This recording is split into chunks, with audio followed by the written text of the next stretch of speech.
भारत के मुख्य न्यायाधीश justice Sanjeev Khanna ji, justice B R. गवाई जी, जस्टिस सूर्यकांत जी, केंद्रीय मंत्रिमंडल के मेरे साथी श्रीमान अर्जुन राम मेघवाल जी, अटॉर्नी जनरल श्री वेंकट रमणी जी, बार काउंसिल के अध्यक्ष Manan Kumar Mishra ji, supreme court bar association के अध्यक्ष श्री कपिल सिब्बल जी, सुप्रीम कोर्ट के न्यायमूर्तिगण, पूर्व मुख्य न्यायाधीशगण, उपस्थित अन्य महानुभाव, देवी और सज्जनों, आपको सभी देशवासियों को संविधान दिवस की बहुत-बहुत शुभकामनाएं। भारत के संविधान का ये 75वां साल पूरे देश के लिए एक असीम गौरव का विषय है। मैं आज भारत के संविधान को, संविधान सभा के सभी सदस्यों को आदरपूर्वक नमन करता हूं। साथियों, हम लोकतंत्र के इस महत्वपूर्ण पर्व का जब स्मरण कर रहे उस समय ये भी नहीं भूल सकते कि आज मुंबई में हुए आतंकी हमले की भी बरसी है। इस हमले में जिन व्यक्तियों का निधन हुआ, उन्हें मैं अपनी श्रद्धांजलि देता हूं। मैं देश का ये संकल्प भी दोहराता हूं कि भारत की सुरक्षा को चुनौती देने वाले हर आतंकी संगठन को मुंह तोड़ जवाब दिया जाएगा।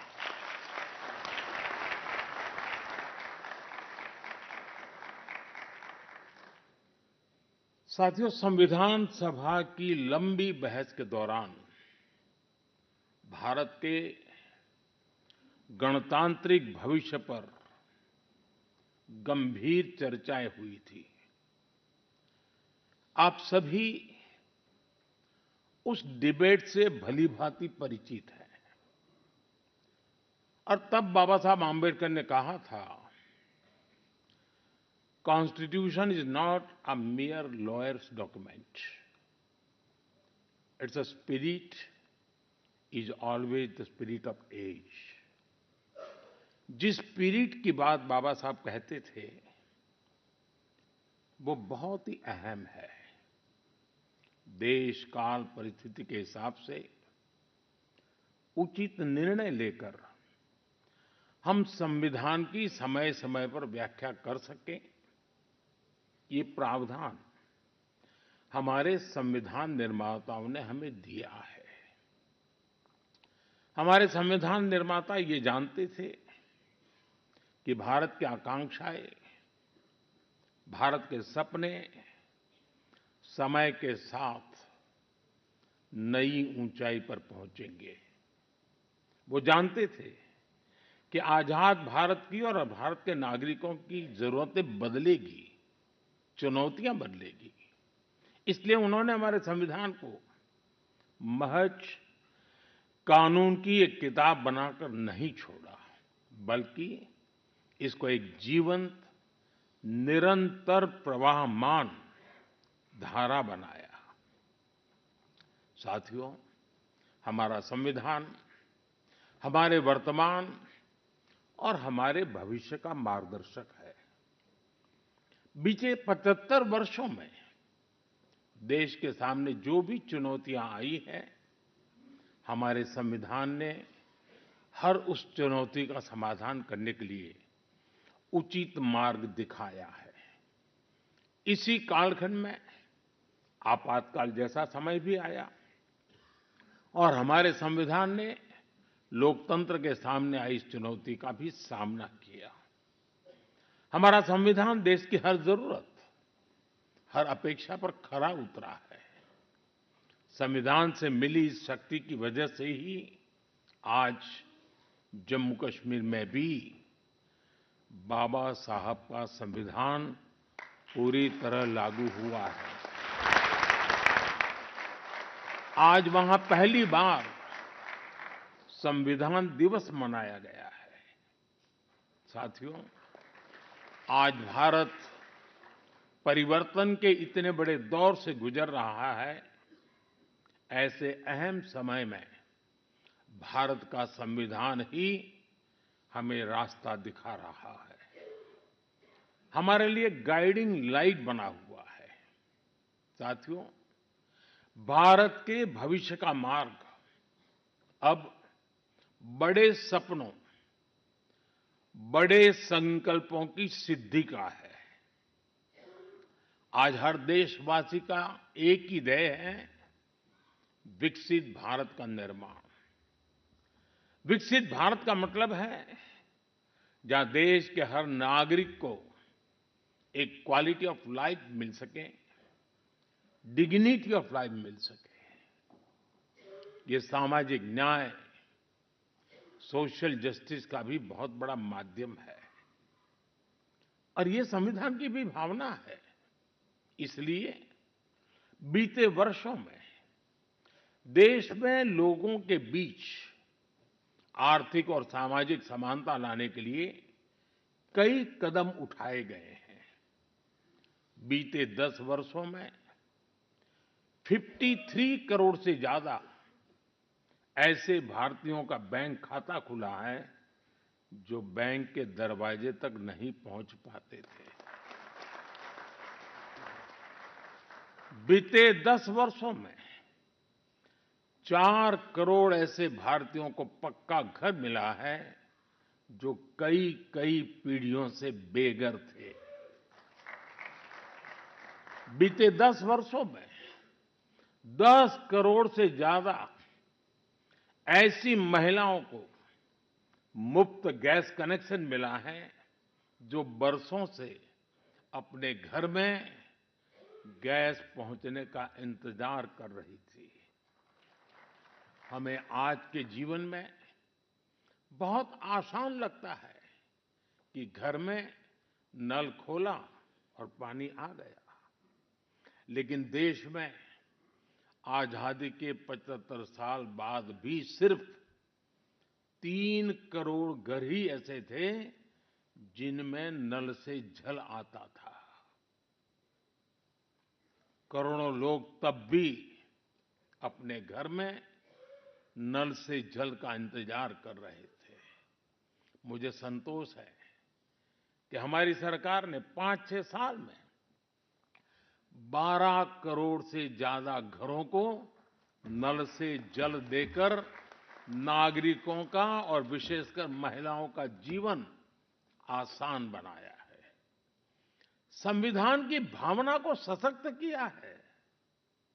साथियों, आप सभी जानते हैं कि हमारे संविधान की मूल प्रति में भी प्रभु श्री राम, माता सीता, हनुमान जी, भगवान बुद्ध, भगवान महावीर, गुरु गोविंद सिंह जी सभी के चित्र हैं।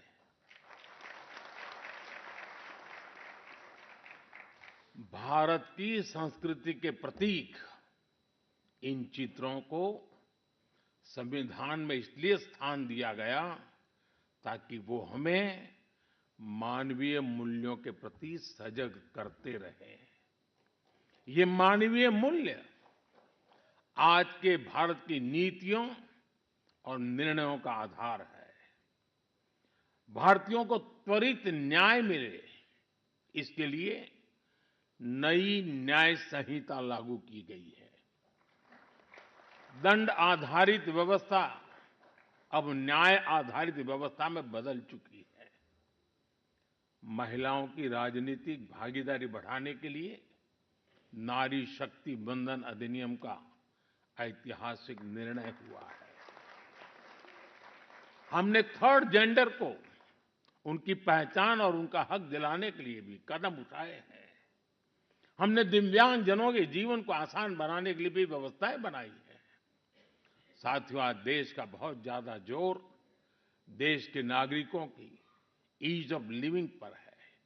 एक समय था जब पेंशन पाने वाले सीनियर सिटीजन्स को बैंक में जाकर साबित करना होता था कि वो जीवित है। आज सीनियर सिटीजन्स को घर बैठे ही डिजिटल लाइफ सर्टिफिकेट्स की सुविधा मिल रही है। करीब-करीब 1.5 करोड़ सीनियर सिटीजन्स अब तक इस सुविधा का लाभ उठा चुके हैं। आज भारत वो देश है जो हर गरीब परिवार को 5 लाख रुपए तक के मुफ्त इलाज की सुविधा देता है।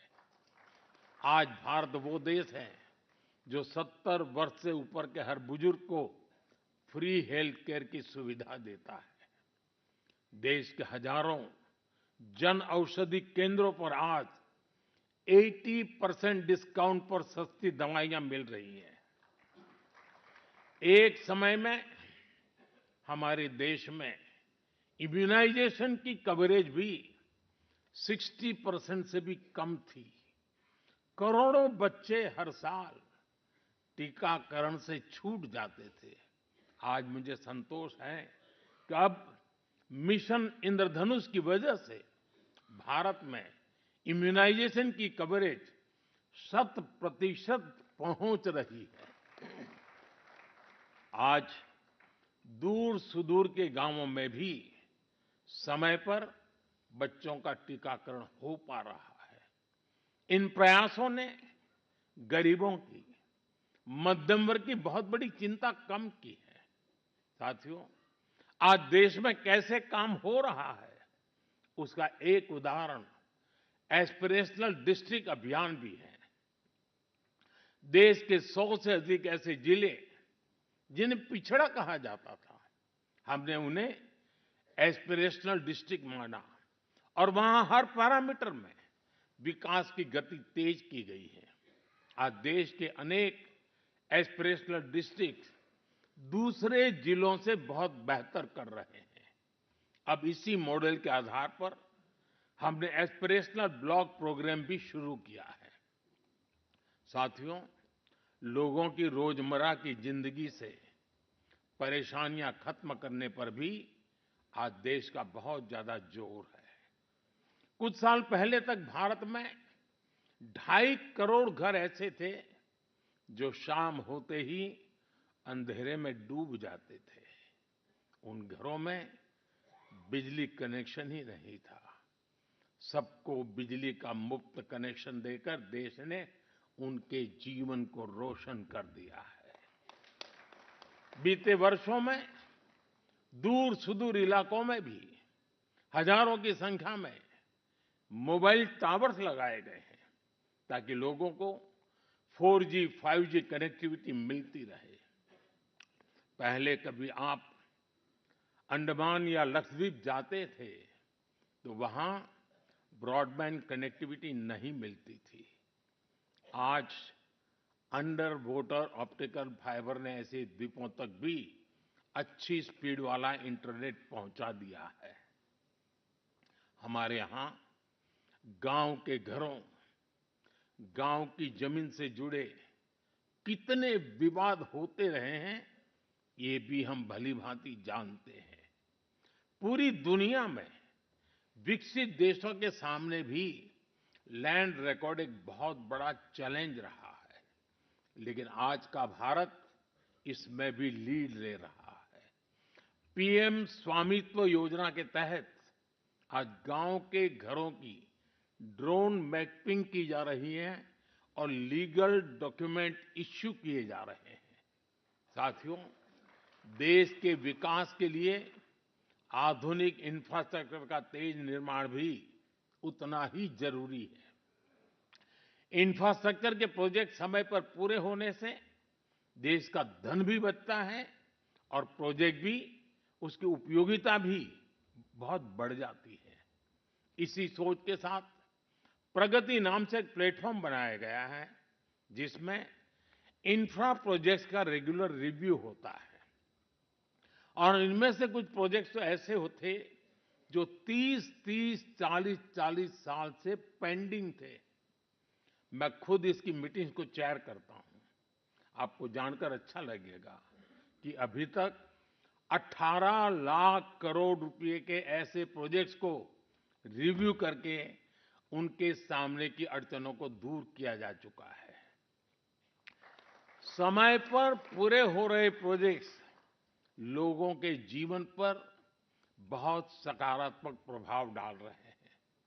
देश में हो रहे ये प्रयास देश की प्रगति को भी गति दे रहे हैं और संविधान की मूल भावना को भी सशक्त कर रहे हैं।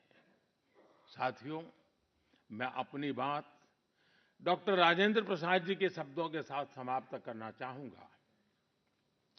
26 नवंबर आज के ही दिन 1949 में संविधान सभा में अपने समापन भाषण में डॉक्टर राजेंद्र प्रसाद जी ने कहा था, भारत को आज ईमानदार लोगों के एक समूह से ज्यादा कुछ नहीं चाहिए, जो अपने हितों से आगे देश का हित रखेंगे। नेशन फर्स्ट, राष्ट्र सर्वप्रथम की यही भावना भारत के संविधान को आने वाली कई कई सदियों तक जीवंत बनाए रखेगी।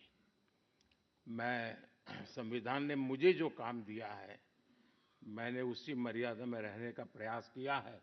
मैंने कोई एनक्रोचमेंट की कोशिश नहीं की है, क्योंकि संविधान ने मुझे वो काम कहा, इसलिए मैंने अपनी मर्यादाओं को संभालते हुए अपनी बात को रखा है। यहाँ तो इशारा ही करना होता है, ज्यादा कुछ कहने की जरूरत नहीं होती है। बहुत बहुत धन्यवाद।